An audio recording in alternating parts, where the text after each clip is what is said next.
ইকরার বিল লিসান, স্বাধীনতার 9 মাসে লা ইলাহা ইল্লাল্লাহর জিকির বাংলার জমিনে মুসলমানের চাইতে হিন্দুরা বেশি করছে।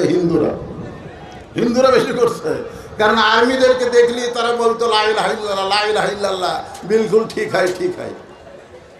আমার এলাকায় হিন্দু বলেছে, মৌলানা সাহেব মুসলমানের কলমার দাম আছে। তা আমি কইলাম, আপনি হিন্দু হয়ে মুসলমানের কলমার দাম কেমনে বুঝলেন? বলে, যুদ্ধের সময় বুঝেছি। এই কলমা কইয়া আর্মির গুলি থেকে বাইসা গেছি।